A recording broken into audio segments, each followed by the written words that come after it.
Assalamualaikum warahmatullahi wabarakatuh. Salam sejahtera, Om Swastiastu, Namo Buddhaya, salam kebajikan. Semoga kita dalam keadaan sehat dan selalu dalam lindungan Tuhan Yang Maha Esa. Yang saya hormati Bapak dan Ibu selaku asesor pada sertifikasi dosen gelombang 1 tahun 2026. Saya Dr. Jufrenaldi STMSI selaku dosen tetap program studi Teknik Kimia Fakultas Teknik Universitas Pamulang. Bapak dan Ibu asesor, pada kesempatan ini izinkan saya untuk menyampaikan pernyataan diri dosen dalam unjuk kerja Tridharma Perguruan Tinggi atau PDD UKTPT khususnya bidang pengajaran. Pada video ini, saya akan menyampaikan salah satu mata kuliah yang saya ampu sesuai dengan bidang keahlian dan kepakaran saya, yaitu mata kuliah Teknologi Pemrosesan dan Pengemasan Pangan. Mata kuliah Teknologi Pemrosesan dan Pengemasan Pangan ini merupakan mata kuliah yang ditujukan untuk mahasiswa Teknik Kimia semester 5 dengan kode mata kuliah 22 TKM 0382 berbobot 2 SKS. Di mana diselenggarakan dalam 16 kali pertemuan tatap muka dengan rincian 14 kali pertemuan materi, 1 kali pertemuan ujian tengah semester, dan 1 kali pertemuan ujian akhir semester. Yaitu mata kuliah ini memberikan pemahaman tentang prinsip-prinsip ilmiah dan teknologi yang digunakan dalam pemrosesan serta pengemasan bahan pangan, mulai dari tahap pra-pengolahan hingga produk akhir yang siap dipasarkan.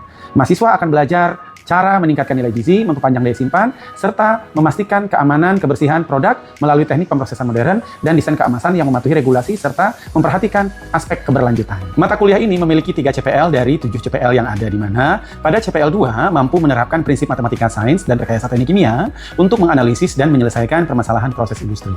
Pada CPL 3 mampu merancang, mengoperasikan, mengoptimasi dan mengendalikan unit operasi serta sistem proses teknik kimia secara efisien, aman dan berkelanjutan. Dan pada CPL 4 mampu merancang dan melaksanakan penelitian dan pengembangan produk material berbasis metode ilmiah untuk menghasilkan inovasi teknologi yang aplikatif dan bernilai tambah. Sistem perkuliahan pada mata kuliah Teknologi Pemrosesan dan Pengemasan Pangan ini melalui Project Based Learning atau disingkat dengan PJBL. Nah, pada mata kuliah ini penilaian sumatif untuk penilaian akhir berupa UTS dan UAS. Adapun referensi yang saya gunakan untuk mata kuliah ini adalah buku referensi karya ahli, diantaranya Food Processing Technology Principle and Practice dari PVLO edisi keempat tahun 2020 yang membahas tentang teknik pemrosesan termal, non-termal, serta penilaian mutu pangan. Kemudian buku kedua adalah Food Packaging Principle and Practice dari Robertson dan Robert edisi ketiga tahun 2021, di mana buku ini berfokus pada bahan kemasan, desain fungsional, dan regulasi keamanan pangan, serta Principle of Food Chemistry dari Beman edisi ke-7 tahun 2022 yang memberikan pemahaman tentang perubahan selama proses dan pengemasan, serta artikel jurnal berukasi terkait agar mahasiswa mampu mengikuti ilmu pengetahuan dan teknologi masa kini. Komponen penilaian mahasiswa meliputi Project Based Learning dengan bobot 20%, UTS dengan bobot 20%, dan UAS dengan bobot 30%. Kuis di mana partisipasi atau keaktifan dengan bobot 15%, dan terakhir adalah kehadiran dengan bobot 10%. Secara keseluruhan, maka bobotnya bernilai 100%. Komponen penilaian ini merupakan komponen penilaian telah disepakati antara dosen dengan mahasiswa pada pertemuan pertama perkuliahan dan dituangkan dalam kontrak perkuliahan yang berlaku selama 1 semester. Nah, komponen perkuliahan ini dicantumkan pada RPS mata kuliah yang dapat diakses oleh mahasiswa melalui LMS Unpam, yaitu Mentari. 3 komponen proses pembelajaran pada mata kuliah ini, yakni delivery, interaction, dan assessment. Untuk delivery, saya memberikan materi serta RPS yang dapat diunduh langsung oleh mahasiswa pada laman mentari.unpam.ac.id, serta presentasi interaktif yang langsung dilakukan tatap muka atau secara sinkron. Interaction pada mata kuliah ini melibatkan komunikasi 2 arah antara dosen dan mahasiswa berupa diskusi, tanya jawab, dan kolaborasi. Asesmen ataupun sistem penilaian yang saya lakukan pada mata kuliah ini mencakup asesmen formatif untuk penilaian proses yang dilakukan melalui kuis, tugas proyek individu dan kelompok, serta penilaian sikap dan keterampilan sesuai RPS. Selanjutnya, asesmen sumatif untuk penilaian akhir berupa UTS dan UAS. Berikut saya akan menayangkan video proses pembelajaran pada mata kuliah Teknologi Pemrosesan dan Pengemasan Pangan ini dengan materi pengertian dan fungsi kemasan pangan pada pertemuan 8. Assalamualaikum warahmatullahi wabarakatuh. Waalaikumsalam warahmatullahi wabarakatuh. Ya, sebelum kita memulai kuliah hari ini, maka saya harus mengabsen kehadiran terlebih dahulu, ya. Jadi mulai dari yang pertama, Afa Nalulia, Arlistiani, Ayla, Desi Yulianti, oke. Devina, oke. Dewi Fitri Aida, Fadil Rido, oke. Jamilatu Said, oke. Naila Nur, oke. Rizka Puspitasari, Satrio Rifai, Sila Aulia, oke. Sultan Akmal Aji Dharma.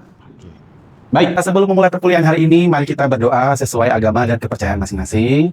Berdoa mulai.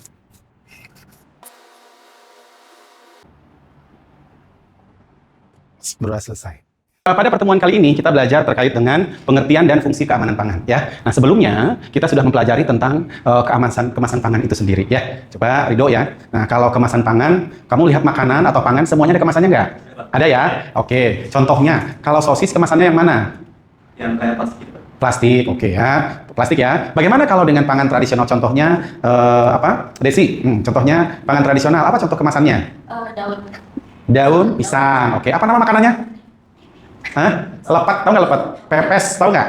Pepes atau lepet itu adalah kemasan berbasiskan tradisional ya. Oke, berarti sudah kamu ingat-ingat ya kalau belajar tentang kemasan pangan bahwasannya adalah segala macam produk pangan itu memiliki kemasan ya. Nah, kita mulai ya. Perkuliahan kita kali ini adalah pengertian dan fungsi kemasan pangan ya.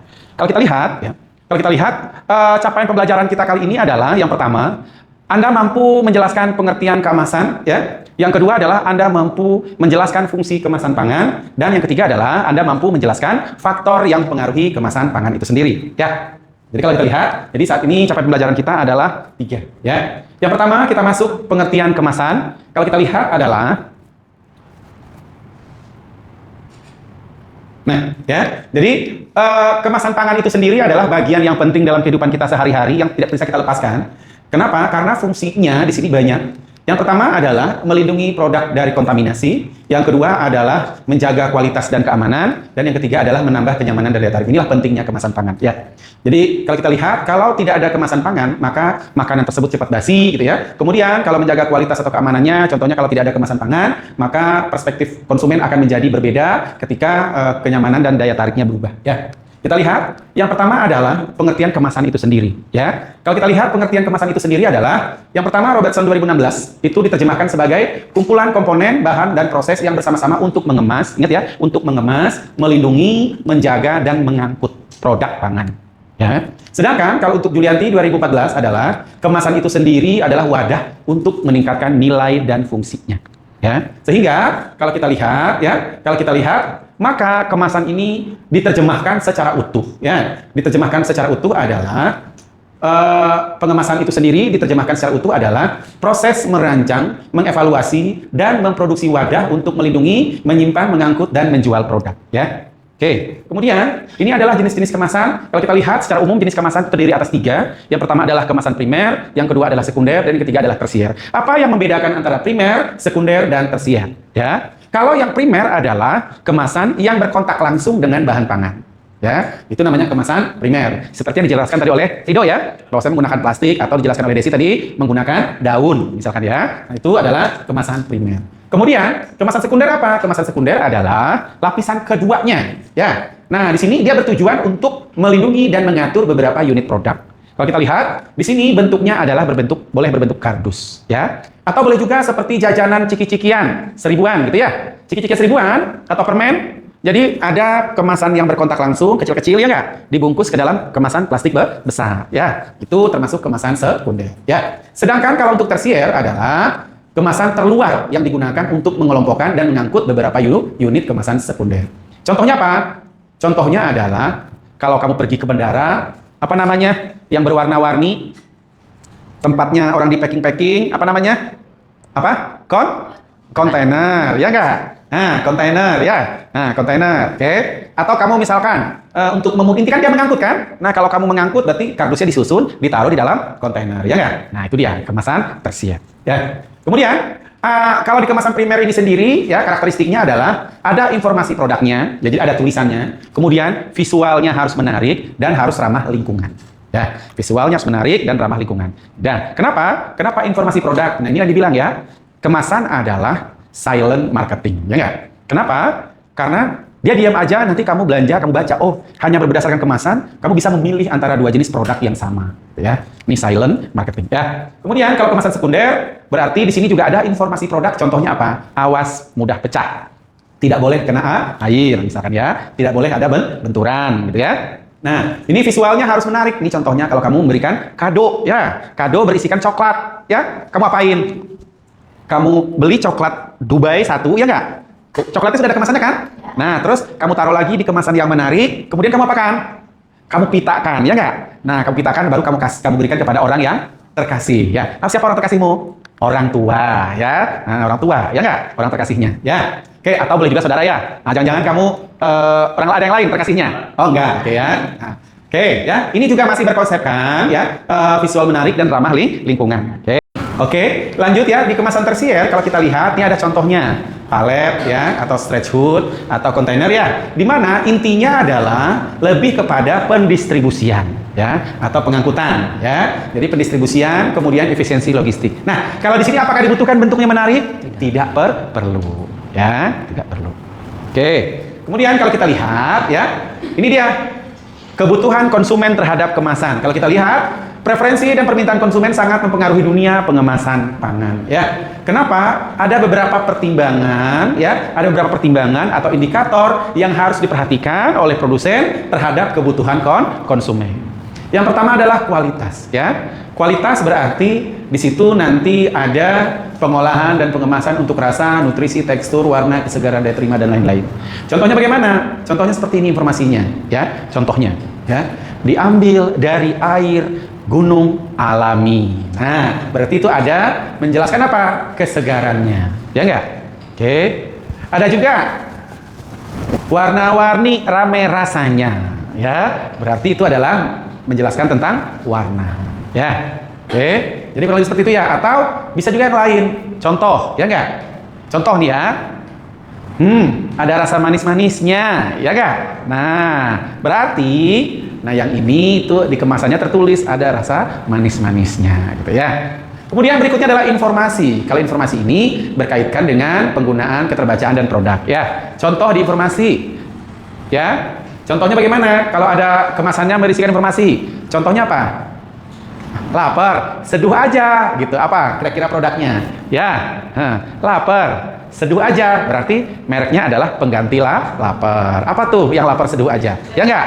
Nah, kemudian ketiga adalah kenyamanan, ya. Kenyamanan berarti di sini kita bicara kemudahan akses, pembukaan, pembuangan, masa simpan dan dimasukkan ke dalam microwave. Apa contohnya? Kenyamanan. Coba apa contohnya? Rizka, apa contohnya kalau kenyamanan? Ya, terkait dengan kemudahan akses, pembukaan, pembuangan, masa simpan dan dimasukin ke dalam microwave. Apa contohnya? Apa? Oh, nggak tahu. Oke, apa? Nah, cukup seduh 5 menit. Berarti itu adalah nanti terkait dengan apa? Kenyamanan, ya nggak? Misalkan kalau kamu masak gitu ya. Nah, tinggal seduh 5 menit barang langsung jadi. Ya nggak? Kemudian ketersediaan produk. Artinya produk tersedia setiap saat. Biasanya iklannya bagaimana? Available in, ya nggak? Nah, available in, bla bla bla bla bla, gitu ya. Atau dia hanya menyebutkan gini, hanya tersedia di Pulau Jawa dan Bali. Nah, misal ya. Nah, atau tersedia di seluruh Indonesia. Ya. Kemudian variasinya. Nah, ini dia. Ya, beragam produk dengan ukuran kemasan, desain dan jenis kemasan. Contohnya gini, ya. Ada mereknya air minum dalam kemasan, ya nggak? Air minum dalam kemasan ini dia buat iklan dengan botol model terbaru, ya nggak? Nah, ini dia, berarti dia berubah bentuk kemasannya, ya. Oke. Kemudian kesehatan, ya. Kesehatan contohnya adalah tanpa menggunakan bahan pengawet. Nah, ini contohnya, ya. Nah, ada iklannya? Ada? Di kemasan ada yang menyatakan itu? Ada, ya. Kemudian keamanan. Nah, keamanan biasanya di sini mengandung kemasan yang menggunakan ada antimikrobanya. Ya. Kemudian lingkungan berarti ramah lingkungan atau compatibility. Artinya biasanya ada tulisannya apa? 3R-nya. Ya enggak? 3R-nya apa tuh? 3R?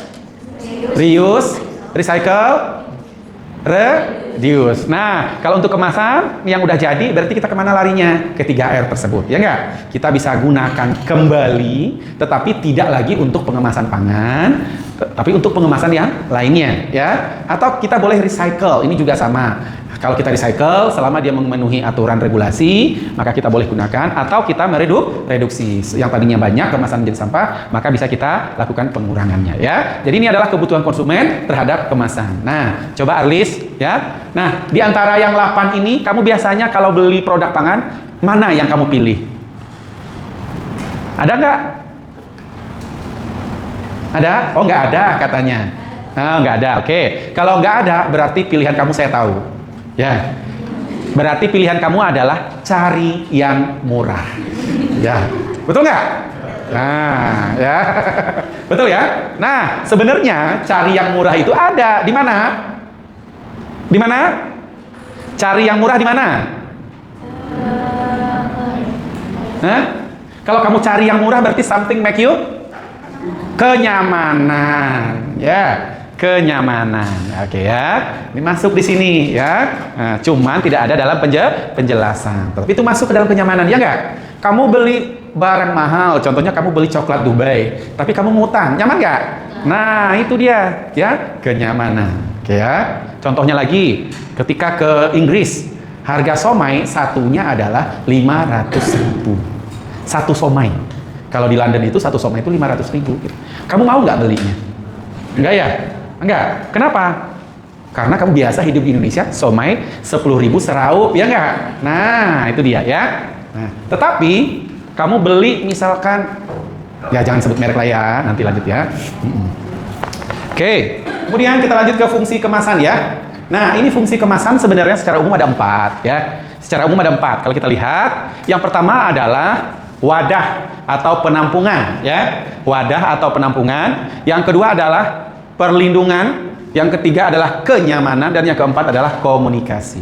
Kalau penampungan itu kita istilahkan dengan confinement, kalau perlindungan protector atau protection, sedangkan kenyamanan adalah convenience, dan komunikasi adalah communication ya. Jadi kalau kita lihat ya, kalau penampungan berarti dia adalah mencegah makanan yang tercampur ya, makanan tercampur atau mencegah pecah, ya nggak? Mencegah pecah. Oke ya. Pada saat nanti berfungsi sebagai media transportasi ya. Kalau perlindungan bagaimana? Kalau perlindungan contohnya adalah dia mencegah adanya oksigen yang masuk, artinya mencegah adanya proses barrier ya. Barrier kalau kita bahasanya ya. Artinya porositas dari kemasan itu sendiri apakah memungkinkan uap air, oksigen, CO2 masuk ke dalam. Kemudian kalau kenyamanan seperti yang dijelaskan tadi ya, baru yang terakhir adalah communication. Nah, kalau communication berarti di sini juga ada sepertinya Arlistiani tadi, ya nggak? Contohnya adalah label, harga, dan seterusnya. Ya, oke. Jadi ada 4 ya. Oke, kalau sudah, sebelum kita lanjut saya jelaskan. Nah, tadi apa terjemahan dari pengemasan tadi atau kemasan? Coba Dewi. Menurut Julianti, kemasan adalah wadah untuk meningkatkan nilai dan fungsi suatu produk. Oke, makasih ya Dewi ya, telah menjawab dengan baik ya. Oke, kita lanjut. Berikutnya adalah penjelasan dari 4 ini ya, 4 fungsi dari kemasan itu sendiri ya, 4 fungsi kemasan itu sendiri. Oke. Nah, yang pertama adalah kalau kita lihat ini sebagai kontainer atau menampung produk ya. Kalau kita lihat, dia mencegah tumpah, mencegah pencampuran bahan, dan menahan tekanan dari guncangan. Nah, ini contoh. Nih, ya. Apa contohnya? Jadi, dia contohnya adalah kalau kita lihat, mencegah tumpah, berarti kita apakan? Kita kasih misalkan, kamu misalkan makanan atau minuman, kemudian supaya nggak tumpah, berarti nanti diberikan suatu wadah, ya nggak? Nah, ini mencegah tumpah, ya. Atau mencegah adanya guncangan, berarti kamu ambil misalkan kemasan kaca gitu ya. Nah, itu bisa. Oke, kalau perlindungan ya, kalau perlindungan berarti dia adalah melindungi makanan dari perubahan yang tidak diinginkan akibat adanya interaksi lingkungan dengan dan menjaga kualitas serta keamanan makan segar atau olahan. Ini contohnya ya. Kalau kamu beli telur, ya nggak? Beli telur biasanya dikasih apa? Dikasih wadahnya ya nggak? Supaya apa? Supaya telurnya nggak mudah pecah, ya. Berarti di sini adalah melindungi dari kerusakan fisik, ya. Nah, kalau kamu ada beli, boleh sebut ya, beli yang namanya minuman berfermentasi atau minuman beralkohol, ya. Biasanya wadahnya berwarna apa dan kemasannya seperti apa? Wadahnya berwarna gelap, kemudian kemasannya dari kaca. Tujuannya apa? Melindungi dari cahaya. Kemudian supaya tidak ada terjadinya pertukaran udara atau migrasi. Ya. Kemudian kalau mikroba serangga itu biasanya adalah kemasan yang ada aluminium foil atau ada lembaran aluminiumnya. Ya. Itu tujuannya adalah untuk mencegah mikroba dan serangga. Nah, kalau fungsi kenyamanan. Kalau fungsi kenyamanan di sini berarti adalah ya membuat kamu nyaman. Ya enggak? Nah, ya, yang membuat kamu nyaman. Apa yang membuat kamu nyaman? Ada. Nggak ada jawaban di sini ya enggak? Yang membuat kamu nyaman biasanya apa? Contoh, ya. kamu beli minuman berwarna, ya enggak? Kemudian dari minuman berwarna, ada modelnya yang kemasannya plastik yang ditaruh, kemudian dijinjing, ya enggak? Ada yang model kemasannya kertas seperti ini, ya. Ada juga yang modelnya kayu seperti ini. Nah, kamu pilih yang mana? Pilih yang plastik. Kata Akfa pilih yang plastik karena dia nyamannya dengan yang plastik. Nah, kalau kamu pilihnya siapa? Pilihnya apa? Yang plastik, nyamannya dengan yang plastik. Ayla, plastik juga, ya enggak? Nah, tapi kalau ditanya, saya nyamannya menggunakan yang kertas atau kayu. Ya, kenapa?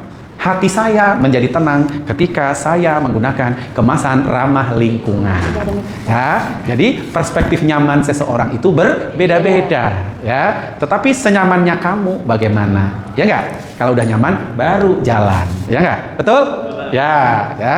Oke, kita lanjut ya. Fungsi komunikasi. Nah, bagaimana kalau fungsi komunikasi? Nah, ini yang saya bilang tadi ya. Jadi kemasan ini adalah dia termasuk apa tadi? Silent marketing, ya. Nah, terutama yang ibu-ibu nih, ya. Kalau kamu belanja, misalkan minyak goreng, ya nggak? Minyak goreng banyak nih, merek A, merek B, merek C, merek D. Nah, kamu ngapain dulu? Kalau udah nyampe di tempat supermarket, ada banyak minyak goreng, kemudian kamu apa dulu? Lihat-lihat kemasannya dulu, ya. Oke. Apa lihat harganya dulu? Lihat harganya dulu, oke ya. Gak apa-apa, ya. Lihat harganya dulu. Setelah kamu lihat harga, muncul pertanyaan, kok harganya murah? Ya nggak? Nah, muncul pertanyaan kan, apa yang membedakan ini produk ini dengan produk lain? Kok harganya murah? Nah, kamu cari informasi di sana, ya nggak? Nah, kurang lebih seperti itu, ya. Nah, betul ya, kamu cari yang murah ya. Nah, kamu cari yang murah. Nah, oh ternyata setelah kamu lihat, oh ternyata ini minyaknya memiliki densitas yang cukup ya tinggi. Kalau densitas cukup tinggi, minyaknya berarti dia gimana? Densitasnya cukup tinggi berarti dia adalah? Berarti dia adalah banyak bercampur air. Ya, karena densitas minyak adalah 0,75 atau 78, sedangkan air adalah 1. Berarti kalau semakin tinggi, berarti banyak pencampurannya. Salah satunya adalah air. Ya, atau bisa juga gini, oh kenapa sih ini menjadi murah? Berarti kamu lihat dari gizinya. Ternyata yang murah ini adalah yang saturate fatty acid. Apa tuh saturate? Yang jenuh, ya kan? Sedangkan yang mahal adalah yang tidak jenuh. Ya, contoh, ya kalau yang nggak jenuh apa? Berarti contohnya adalah minyak zaitun, minyak jagung, minyak bunga matahari. Nah, ini adalah contoh-contoh yang banyak unsaturated fatty acid, ya. Kemudian bisa juga kamu memilih berdasarkan instruksi penggunaan, ya. Contoh mie seduh, mie gelas, ya enggak? Buka sedikit, terus dituang air, ya kan? Ya. Atau tinggal microwave saja, jadilah itu nasi. Ya, ada kan? Ada nggak? Ada ya. Atau ada berisi logo, sertifikasi atau peringatan. Contohnya terdaftar registrasi MD. Berarti kalau sudah MD berarti dia adalah registrasi BPOM. Kalau udah registrasi BPOM berarti secara regulasi sudah aman untuk dikonsumsi. Kemudian ada lagi logo sertifikasi, misalkan ada gambar wayang ungu. Apa itu yang wayang ungu? Halal ya. Nah, BPOM-nya Thaib, wayang ungunya halal, maka yang muslim lebih mengutamakan halalan thaiban, gitu ya. Jadi halal itu adalah sesuatu yang apa? Boleh untuk dimakan atau konsumsi. Thaib artinya apa? Sesuatu yang baik, ya. Jadi boleh dan baik untuk dikonsumsi. Nah, sekarang yang ketiga, faktor-faktor yang mempengaruhi kemasan pangan, ya. Faktor-faktor yang mempengaruhi. Kalau kita lihat, apa faktor-faktornya? Ya.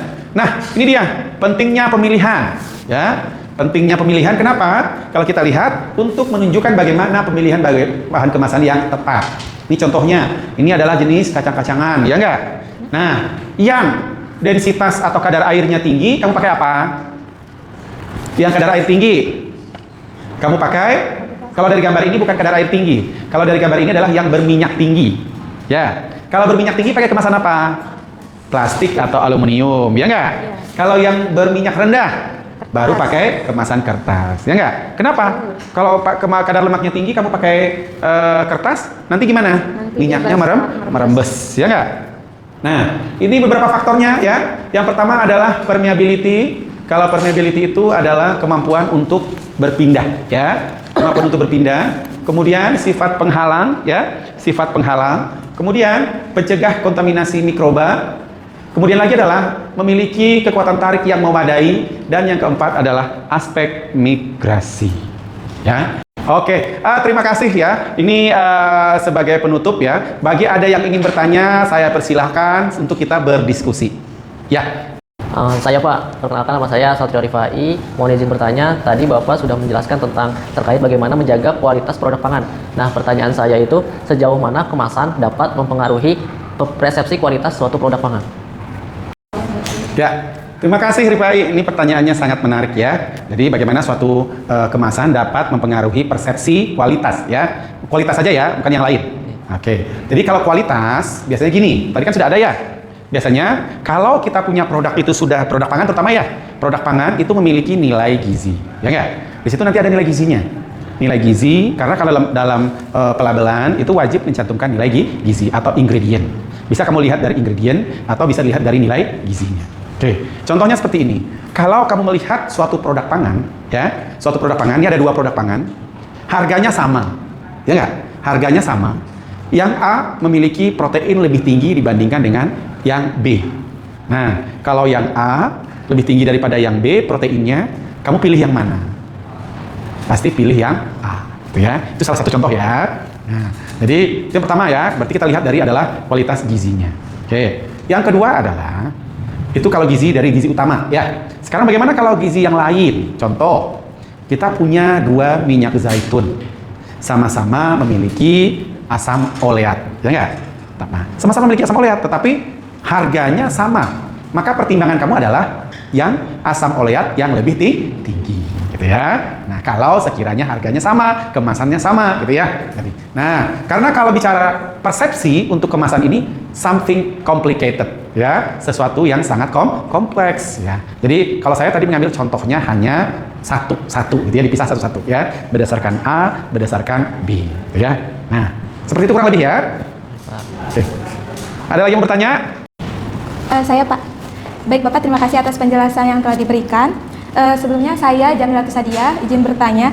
Nah, untuk pertanyaannya, kan sekarang plastik itu ada inovasi yang ramah lingkungan, seperti plastik yang biodegradable atau yang terurai. Nah, plastik tersebut, apakah kemasan seperti itu benar-benar kuat menahan uap air? Tadi terkait dengan fungsi kemasan yang penampungan, itu kan ada yang uap air, karbon dioksida. Itu dibandingkan dengan plastik biasa, supaya si makanan di dalamnya itu tidak cepat rusak.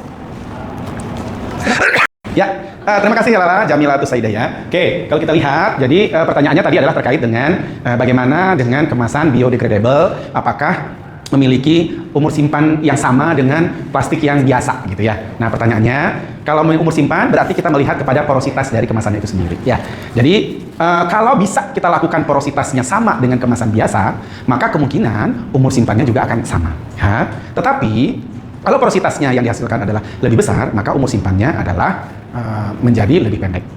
Bisa nggak umur simpannya menjadi lebih lama? Bisa. Ini salah satu tren riset yang menarik untuk kalian. Kenapa? Sekarang ini adalah teknologi kemasan berbasiskan nano. Ya, teknologi kemasan berbasiskan nano ini bisa menyebabkan porositas membran dan laju difusi atau laju alir dari gas O2 atau CO2 atau uap air ataupun odor menjadi lebih rendah. Ya, jadi fungsinya menjadi banyak. Selain sebagai biodegradable dan fungsinya juga sebagai meningkatkan umur simpan. Kurang lebih seperti itu ya. Oke.